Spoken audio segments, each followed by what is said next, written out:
Is this thing on? Welcome back to Big Mouth and fancy seeing you here in June. A very welcome, my friends, and especially my enemies. Come in, sit down, no touching. I don't do the touching. Welcome back to Big Mouth, and you can keep this conversation and any other conversation I ignite going over on my Twitter at Movies TV Mad, over on my Vero at Big Mouth 1, and the extension to this channel is my Instagram, Big Mouth. This is a glorious day. If you thought Sunday was amazing, we've released a Snyder Cut trending with over 700,000 tweets. I think today is an even better day because Henry Cavill has been talking in an interview for a magazine, a health and fitness magazine, and it's been awesome. He's been saying, and I've done the video already, it's on my homepage, my latest video, that he's still Superman, that the cape is still in the closet, that he's determined to play Superman again, and to watch this space for an announcement. But he said more that I didn't cover, so I must cover it. And then after that, we are going to read a great article from Rotten Tomatoes talking about the different ways the Snyder Cut could be released and what format it could be put on. So this is the other stuff that Henry Cavill has had to say. Man of Steel was a great start, and if he had to go back and do it again, he would do it all the same.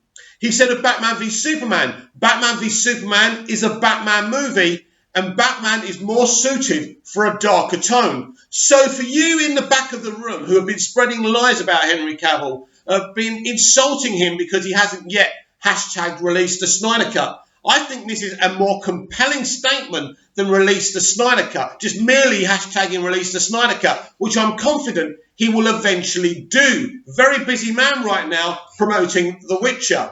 But I believe this goes deeper. This interview goes deeper. He's speaking for Warner Brothers. Warner Brothers are now saying, with this new leadership of Walter Hamada and Ann Sarnoff, they're saying Man of Steel was a great start. Batman v Superman was a Batman movie, and a Batman needs to be in a darker toned film.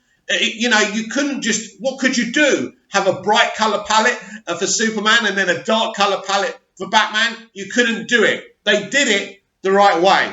So Henry, and let's just say Warner Brothers, are now talking positively, coming out and talking positively about Zack Snyder's 2 DCEU movies. This points to a Man of Steel 2. This points to a release of the Snyder Cut. And really the clues were with the Joker movie. The way they doubled down on the attack on Joker being dark, being too violent, and all of the other stuff the film was being accused of. You knew that Ann Sarnoff was coming back to the plate, was bringing back Warner Brothers to, say to creatives, do your thing. Do what you want to do. So I'm going to repeat what Henry Cavill has said. Because as I say, more compelling than merely posting on Instagram and saying release the Snyder Cut, which of course we want him to do. Don't get me wrong. Man of Steel was a great start. If I had to go back and do it again, I wouldn't change anything. Batman v Superman is a Batman movie, and that a darker tone suits that character. So they're amazing statements. But finally, I forgot. How can I forget this one? And this is even better than hashtagging release the Snyder Cut. He said simply, Justice League didn't work. I repeat, Henry Cavill, the actor who plays Superman, has said Justice League didn't work. It's an amazing day because we've been sitting here concerned that Henry's not being supportive of release the Snyder Cut and Zack Snyder. What else can the man say than big up Man of Steel as a great start and Batman v Superman having the right tone for Batman? Look, as I say, with all the other stuff he said, and check out my other video, I, as a Superman fan, a Zack Snyder fan, a fan of the DCEU, the DC Extended Cinematic Universe, look, for me it's like Christmas Day, and it must be for you. If you're a fellow fan, if you're here, you're a fellow fan. Or I hope you are, and if you're not, keep on watching the video, give me some views. But, for me, as I say, my Christmases have come at once. This is beautiful. It means Eventually, a Man of Steel 2 will be announced and the release of the Snyder Cut will be announced. Now, here's an article from, all people, Rotten Tomatoes. And this is what they have to say. The Snyder Cut. Everything you need to know about the alternative Justice League and how it could be released. As Gal Gadot and Ben Affleck demand its release, we're breaking down the origins, the precedents, and assessing whether it will see the light of day. I never read articles before I read them out to you guys, so I don't know what they're going to say. Over the weekend, a grassroots campaign saw its cause gain huge spike in validity thanks to Gal Gadot and Ben Affleck. That caused the release of director Zack Snyder's original cut of Justice League. Since the release of the theatrical version of the DC film in November of 2017, a group of Snyder's dedicated fans and at least a few websites have used the hashtag Release the Snyder Cut as their rallying cry. It was also this hashtag that Gadot, Affleck and co-star Ray Fisher used over the weekend. Snyder himself retweeted the Gadot and Affleck's post, suggesting to some there may be an effort within Warner Media to bring this version of the film to an audience clearly craving it. Oh God, but does it really exist in a form the company can share? And why would a major release like Justice League have two completely different edits? Let's go back a few years to uncover the reality of the Snyder Cut and what would make its release possible. Justice League was initially two films. That's the header. When it was first announced, Justice League was intended to be a two-part film. And how epic that would have been, right? With Snyder and stars Henry Cavill, Gadot, Affleck, Jason Momoa, Fisher and Ezra Miller convening to film the bulk of the first film and portions of the second at Leavesden Studios in London. Much like the efforts of Warner Bros. Pictures' crosstown superhero competition, the plan was for these two films to serve as a culmination of storylines that began in Man of Steel and through Batman v Superman: Dawn of Justice, Wonder Woman and Suicide Squad. Although once the scripts were developed, Snyder said the two films would tell distinct stories.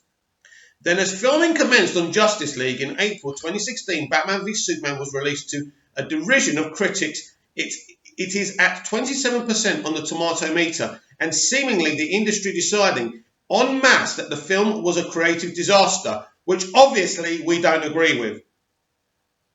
In London, this meant the quiet cancellation of the second Justice League film and a hasty rewrite of the first film's script to bring its story to a true conclusion. As we now understand it, the first Justice League movie was meant to end with the resurrection of Superman, with the second film seeing the League assembling to fight cosmic-level bad guy Darkseid. In 3 years since it dissolved, Snyder offered fans glimpses of design art, storyboards from the abandoned second film thanks to his social media accounts. But even as the film soldiered on in production, it was clear to Snyder and his partners at the studio that a period of reshoots would be required. No, Zack had no intention of reshooting. Most big budget tentpole releases schedule some additional photography these days, but the high profile nature of Justice League and the growing bad buzz around Warner's attempts to bring the DC Comics heroes to the screen meant the work was regarded with suspicion. Of course, no one would know just how extensive these reshoots would be until Snyder delivered his first cut.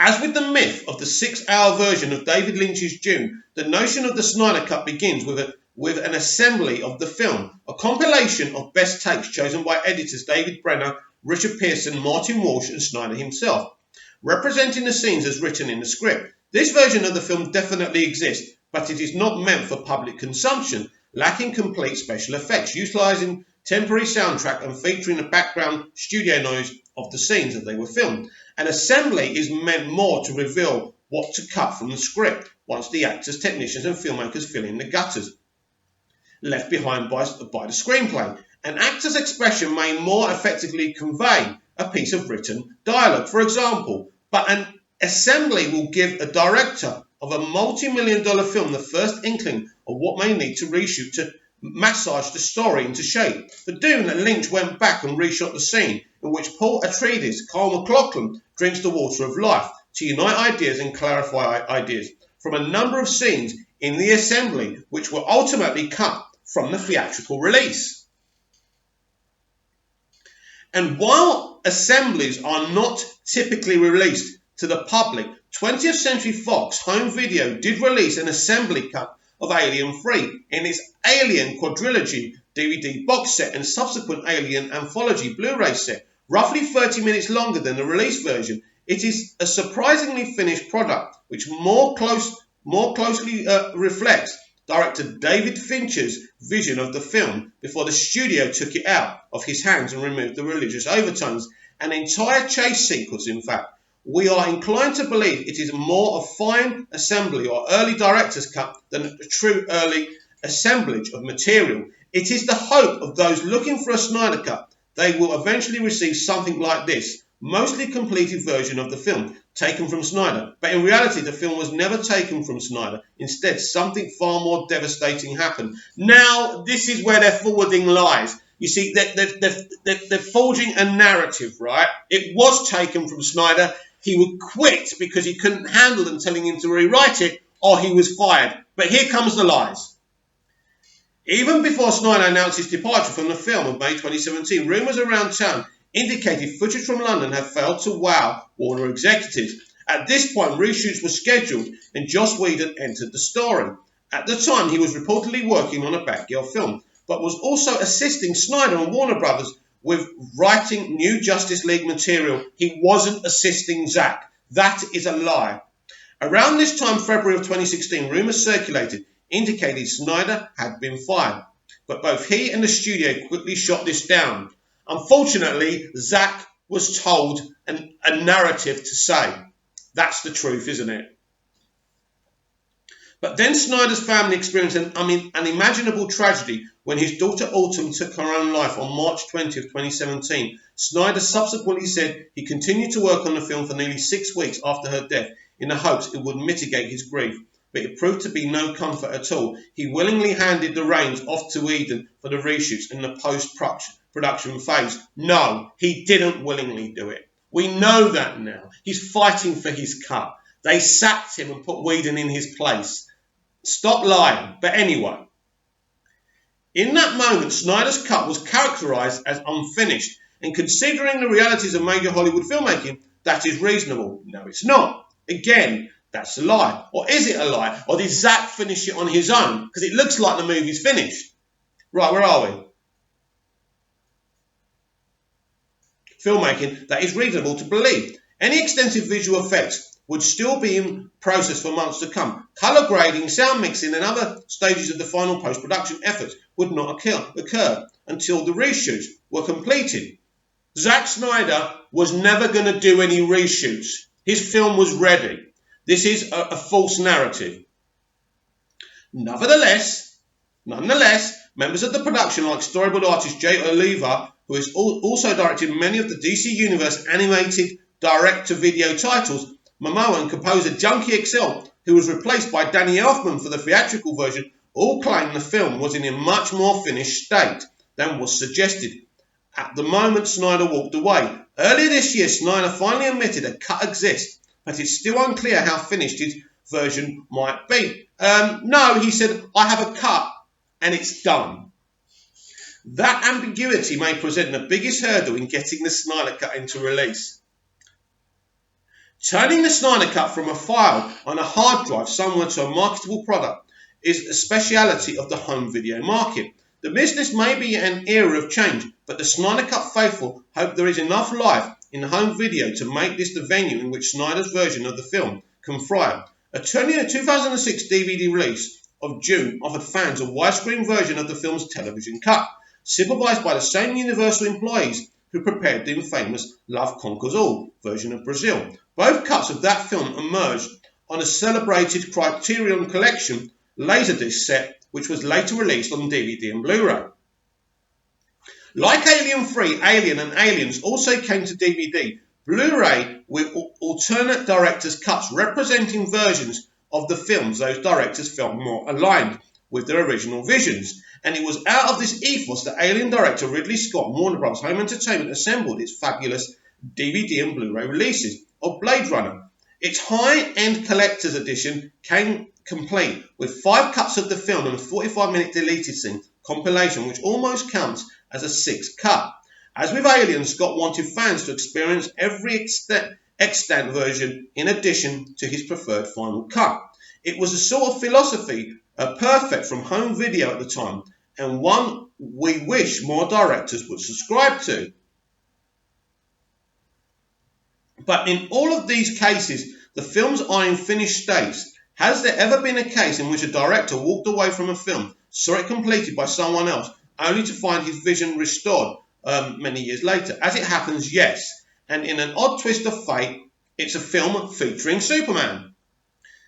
The Donner Cut, the movie that set the precedent.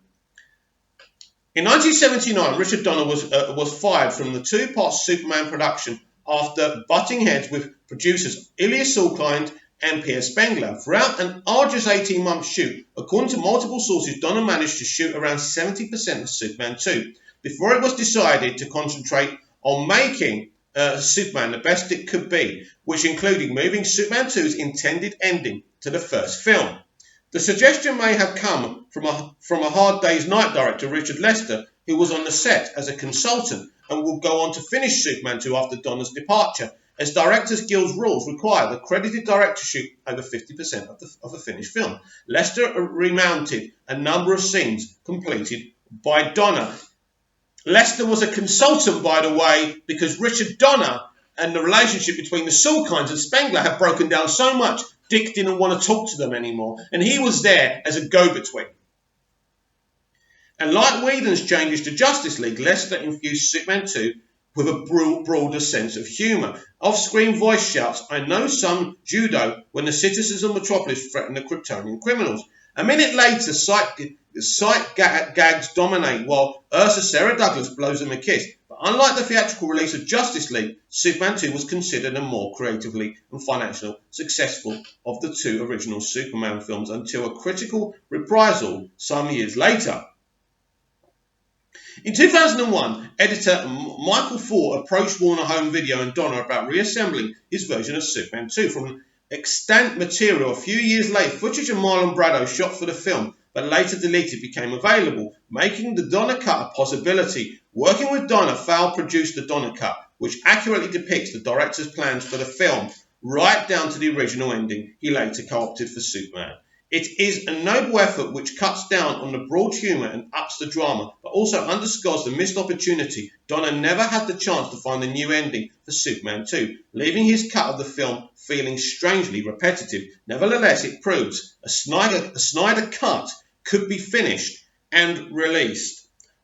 Right, can we just say this again? And let's print bumper stickers on the back of our cars with it. The Snyder cut is completed. And if you're at the stage of thought that says, oh, the effects, this and that, he finished filming his version of Justice League. Fact. Presuming Snyder's Justice League is in relatively the same shape as Donner's Superman 2, 70 to 80% of a complete. It's complete! It's done! God.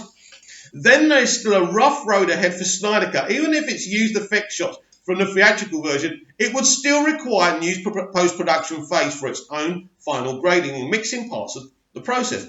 4 under 2 for Donner, the Donner Cut at the time Warner Brothers. Home Entertainment saw it could make a profit, if even a modest one, from allowing Fowle to produce an alternate Superman 2. Unfortunately, the market forces allowing Warner to take a chance on a Donner Cut do not exist today. You see, they're looking at this in a very weird way. Superman 2, the Donner version, was only 70% finished. And they had to go back and add certain scenes from Lester's movie. And, it wasn't a done movie. The Snyder Cut is done. Jason Momoa has told us, pretty much hinted to us, that the effects are done as well. These people are just jumping off the wrong narrative.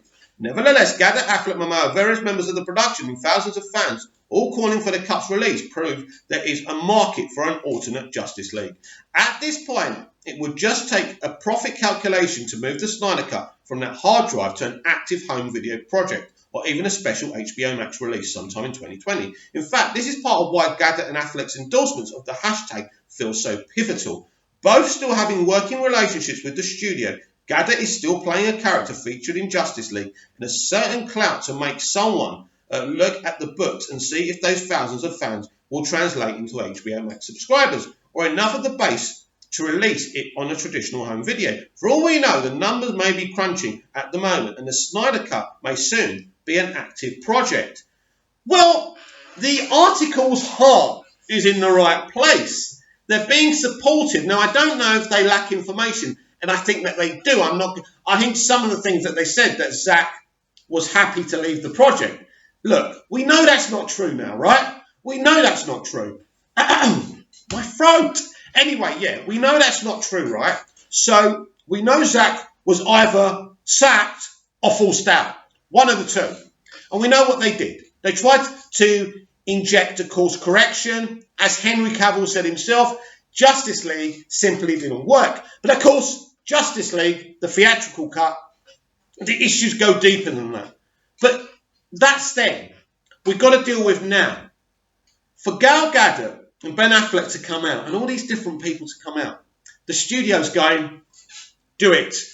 Do it. Let's pump this up. Let's do this viral marketing. And that's why I'm convinced, even though I think we still got a bit of a weight on our hands, that they will announce the Snyder Cut.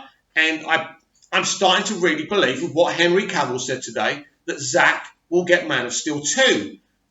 But how has this all happened? It's all about timing, everyone. All about timing. What big producer, director, writer has just entered Warner Brothers and handed the studio his beloved company, Bad Robot? J.J. Abrams and his wife. They're behind this. They're behind this. None of this would have happened. The trends wouldn't have happened, not like they were, if not for J.J. Abrams. Gal Gadot and Ben Affleck would never have come out. He's ordered this. He's spoken to the studio. This was part of the agreement of him coming on board. Zack Snyder's a very good friend of his, and he has made this happen. A lot of Star Wars fans and Star Trek fans don't like JJ. I do respect him. I do like him. I do think he's talented. And I think, as I've said before, we owe him a lot of gratitude. The band is coming back together, everyone. We're going to see the Snyder Cut. We're going to see Snyder's vision of Man of Steel 2. And I don't know about you, but I'm really, really excited.